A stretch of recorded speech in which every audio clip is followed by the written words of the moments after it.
Bismillahirrahmanirrahim. Dear students, Assalamu alaikum. Welcome to today's lecture. And our today's lecture is about sorting. We are going to start a new series of lectures in which we will study what sorting is. So you might have already studied what is sorting and what are different sorting algorithms in your lab class or in previous class. But here we will discuss their abstraction in detail. Sorting is a concept that is deeply embedded in a lot of things that we do in our daily life. So it's quite often that we like to arrange things or data in certain order, and it's very natural. Sometimes to improve the readability of that data. For example, whenever you put some currency notes in your purse, or whenever you are going to give some amount in the form of currency notes, you keep them in some order. You keep the bigger notes at the end, and for example, you have got 1,000 rupees note, so you will keep the 500 rupee note above that. So if it is in order, so it becomes better to visualize, and it improves the readability, and you can be able to search your required note, your required currency note more easier, in fact. So the extraction of information is quick. So this is an example which you are, I think all of you use in your daily life. So it is not just about the notes.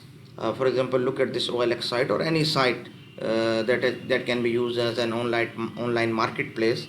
So if you search, for example, car in this website, so it gives you options about how to sort them. For example, here you can see there are 4 options: newly listed, more relevant, lowest price, highest price.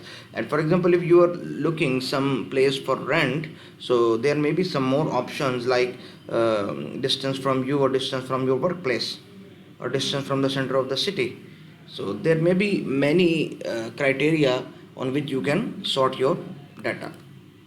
So sorting is really helpful feature here, and there are so many places where we like to keep our data sorted.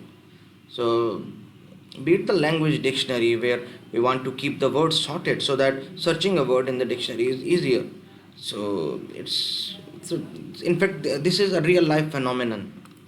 If we want to define sorting formally, then sorting is arranging the elements in a list or collection in increasing or decreasing order of some property. So this is very vital here, of some property. I have not written increasing or decreasing order of values. So I will explain it. The list should be homogeneous. It means that all the elements in the list should be of the same type. It doesn't mean that list cannot an element cannot contain more than one properties. It can, but all of these memory chunks, you can say, or blocks, their structure should be same. Their structure should be homogeneous. To study sorting algorithms, most of the time we use a list of integers, as you have done earlier, and typically we sort the list in an increasing order of value. For example, if we have the following list 12, 21, 6, 8 and 5, then sorting in increasing order of values will mean rearranging the above values as this: 5, 6, 8, 12 and 21. But if you want to sort it in decreasing order, so it will result in the following permutation of the above list. In fact, every list have got some permutation, mean some arrangements.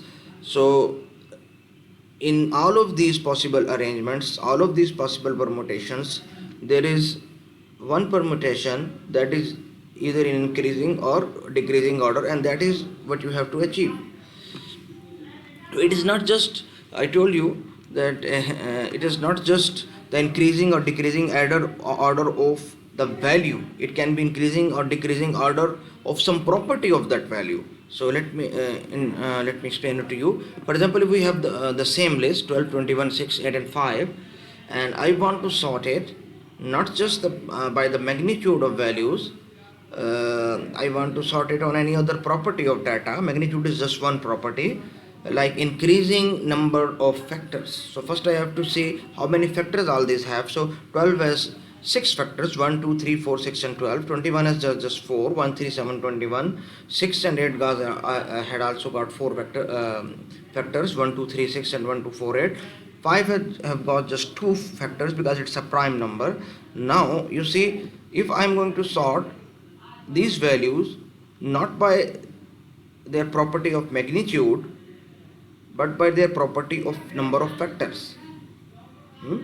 So, and in increasing order. So increasing number of factors.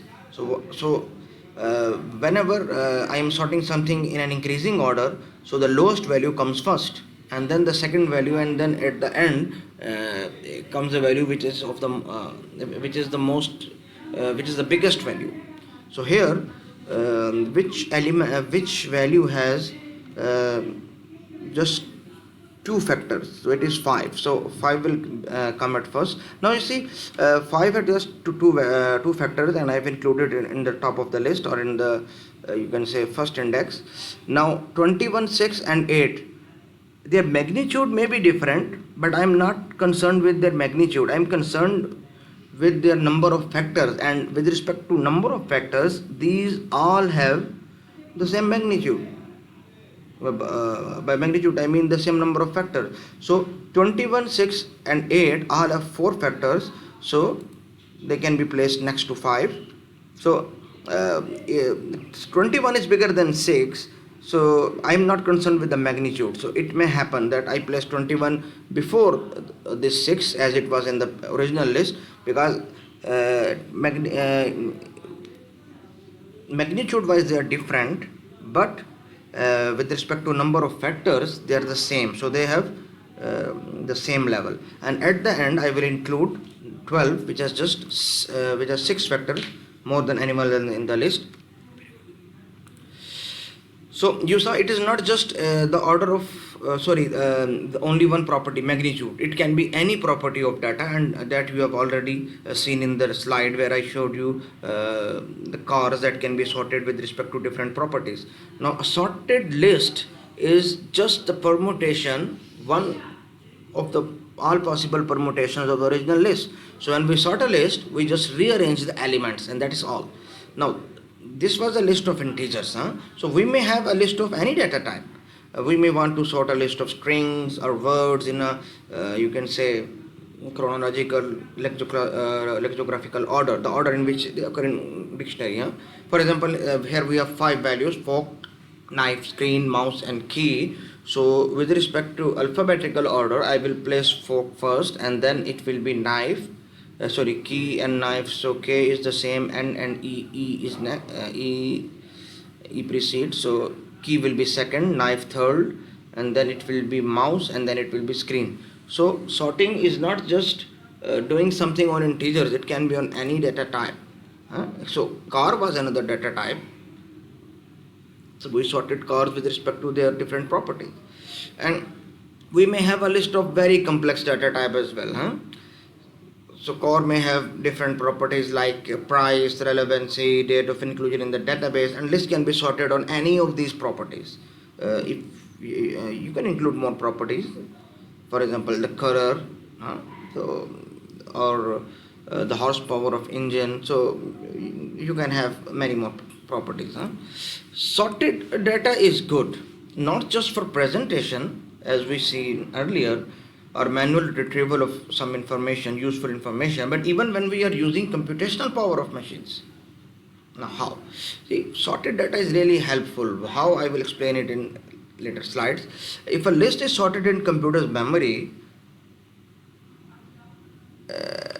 if a list stored in computer memory is unsorted, then to search something in this list, you cannot apply binary search. You have to just run linear search. Why? Because binary search works only on sorted data. So in linear search, what happens? What is the worst case time complexity? Order of n. So we start with the first element of the list and keep scanning the whole list until we get the element that was desired. So in the worst case, like when the element will not be in the list, or it will be the last element in the list, for instance, we will compare it with all the elements in the list one by one from left to right, and then it may happen that we may find the value, or search is unsuccessful. So if there are n elements in the list, so we will have to make n comparison. In other way, we would say it takes order of n, or the big O of n time. But you might have heard about the terminology big data. Just think about the kind and amount of data modern day computers deal with. So what if n is very very large and we take n raised to the 2 raised to the power 128 values? So this is a huge number, huh? And we want to sort this value. We want to search in between these values, and values are not sorted. So you have to use just linear search. Then how much time is required to search a value in the worst case? For example, if one comparison takes 1 millisecond, for instance, so there are total 2 raised to the power 128 values, and one value means one comparison with one value takes 1 millisecond. So total time will be 2 raised to the power 128 millisecond. This is not a small number, This is about this much milliseconds. You cannot, I was not able to write this in the same font. And if you convert it into years, these are such many years. So you can just, you will waste your life. But if data was sorted and we are using binary search, it would take only 128 milliseconds. How? It takes log of n time, and n is 2 raised to the power 128. So log of 2 raised to the power 128 to base 2. So according to the rules of log, 128 can become the constant factor of this. So 2 raised to the power, log of 2 to the base 2 is 1. So answer will be 128 milliseconds, and this is just 0.128 second, not even a second. Not even the half of a second, not even the half of a second. It's about half of a second. So can you just compare both these? Maybe my whole race will vanish, but these comparisons will not end. And this is not even a second, and n is same. Now you can imagine how important sorting as a problem is. Sorting as a problem is well studied, and great deal of research has done into devising efficient algorithms for it, because it's not just sorting, it's about efficient sorting. So in this series of lessons, we are going to study, analyze and compare these sorting algorithms, and we have many sorting algorithms like bubble sort, selection sort, insertion heap, predicts, merge, quick. There are many more, distribution sort and counting sort, and much more, shell sort. So this is an open area of research, and we come up with new sorting algorithms. So we will be discussing about some of these sorting algorithms, and we will study what is their algorithm, how it works. We will simulate them, then we will analyze them, what is their space and time complexity, and this is all about it. So when we have so many algorithms for sorting that have been designed over a period of time, so it's better to classify algorithm based on some parameters. So there are many parameters on the basis of which we can classify our algorithm. So one of these parameters is that what is the maximum time taken by these algorithms to sort an unsorted list. Or in other words, we want to classify upon its time complexity. So what is the measure of rate of growth of time taken by an algorithm with respect to input size? So some algorithms will be relatively faster than others, and some will be slower. So sorting algorithm with respect to time can be widely categorized into three categories. First is polynomial time. By polynomial time, I mean quadratic time, cubic time, or something like that. And some of these examples, some of the algorithms that run in polynomial time are bubble sort, selection sort, and insertion sort, and we will study all these inshallah ta'ala. The second one is efficient sorting, and that is n logarithmic time, and we have got many algorithms of this category like quick sort, merge sort, and heap sort. There is another category of sorting algorithms with respect to time complexity, and they are called linear time algorithms, linear sorting or order of n sorting. So examples are counting sort, radix sort, and bucket sort. But what I want to say is that these cannot be used on every type of data. Polynomial time algorithms and logarithmic time algorithm can be used on any type of data, but linear time algorithms can be these are successful when data is limited and in some specific format. So, however, this is another category. Now, the second parameter that we can use for classification is space complexity or memory usage. Some sorting algorithms are in place. In place sorting algorithm means they use constant or logarithmic extra amount of memory to arrange the elements. For example, if there are n elements, so they might require some C means constant memory location or some logarithmic log of n memory locations. But if the number of extra memory location exceed this logarithmic time, then these are known as outplace sorting. It means much of the time is in fact not it means this sorting is not taking place on just the original memory location, on the original array or on the original linked list. It requires much, it requires many other memory locations as well. So it is not in place of the original array or linked list. So we are in fact sorting it out place.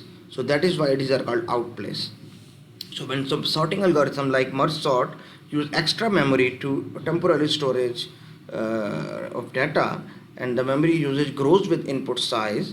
So these are called outplace sorting, and here S of n means space complexity is greater than this log of n. You can say constant space. So here it is. So with respect to space complexity, we have got some in-place sorting algorithms like bubble sort, selection sort, insertion sort, and quick sort, and outplace like merge sort and counting sort.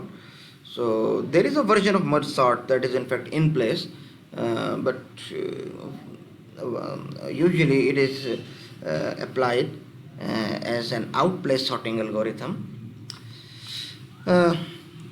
Now comes the third parameter, that is the stability. Now this is the term that you have to know what is meant by this stability. So by stability we mean that if some values are repeated, if there are duplicate values, so when we are going to sort these, we will not change their relative order. The stable sorting algorithm guarantees that in the case of duplicate values, the relative order of elements is preserved. For example, there is an unsorted list 12, 21, 6, 8 and 6. Now I have colored these just to indicate you, just to tell you what this stable and unstable sorting is. You see this, there are two 6, one with the purple background and one with green. So when we will do stable sorting, it will sort the values in an order 6, 6, 8, 12 and 21. These are all sorted, but you see the relative order between these two 6s is preserved. The one with the purple in the original list was before the one with the green background, and same is the case here. But in an unstable sorting algorithm, when you run that algorithm, so at the end you will get definitely the sorted list, but it is not guaranteed that this 6 with the purple background will always come before the 6 with the green background. So it may happen the other way. So it is called as unstable sorting. So there are two versions of sorting: bubble sort, merge sort and insertion sort are stable, but quick heap and selection sort are unstable sorting. So this is with respect to stability. Now there is another parameter of classification, and that is whether a sort is internal or external sort. And by internal sort we mean that all the sorting, when we are sorting something, sorting will be definitely on RAM, but if we are doing some sorting, whether all the values were loaded into RAM or not. If all the values were loaded in the main memory and then sorting was done, that is called as internal sorting. But if sometimes data is very very large, we cannot load all the values on the RAM, so then we have to do sorting either in you can say batches, or you can say we have to do sorting on disk. So this is called as external sorting. if the records are on auxiliary storage like disks and tapes, so quite often it is because it is not possible to get all of them in the main memory in one go. So such a sort will call an external sort, and there are some. You can apply any algorithm in an internal fashion or in an external fashion, but mostly bubble sort, quick sort, and insertion sort are used as an internal sorting algorithms, while there is a version of merge sort. In fact, it is a hybrid version. It combines some of the sorting techniques. So this is used as an external sorting algorithm, and there is a algorithm called distribution sort that is very similar to quick sort, that is used as an external sorting algorithm. The next parameter upon which we may classify sorting algorithm is whether an algorithm is recursive or non-recursive in nature. Means by design it is recursive or non-recursive, not by implementation. So keep it in mind. Sometime we can we can implement an algorithm written in iterative manner in the form of recursive functions, and the other way around. But I am just talking about their design and their nature, not their implementation. So by their nature, bubble sort, selection sort, and insertion sort are iterative, and merge sort and quick sort are recursive. So you can have, by implementation point of view, you can have a recursive version of bubble sort, but by design it is iterative. So that is what I am trying to teach now. So there is one last parameter upon which we may classify our sorting algorithms, and it is whether algorithm compares the values or does sorting in some other way. So if you are sorting and you are comparing values to see which value is less than, greater than, or equal to, so this type of comparison is called comparison sorting. Is very versatile in nature because it can be applied to any input. But there is another type of sorting technique that is called a non-comparison based sorting algorithm, and it uses the internal character of the values. I mean, it breaks the values in and does operation on those values. So it can be applied to some particular cases, not on the all inputs, and requires particular values. So it is not versatile in nature. So we have got some comparison based sorting, like, but in fact most of the algorithms are comparison based sorting: bubble sort, selection sort, insertion sort.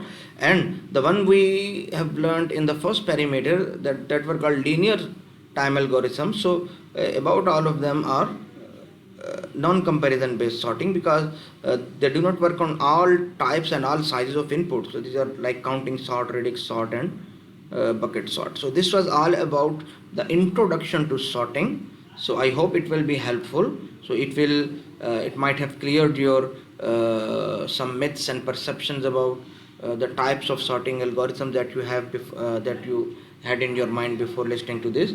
So if you have got any queries and questions, you may contact me either by email, by phone, or by WhatsApp. I always wait for your queries, but I'm not getting your queries regularly. So I hope things will change as exams are coming now. So this was all for today's lecture.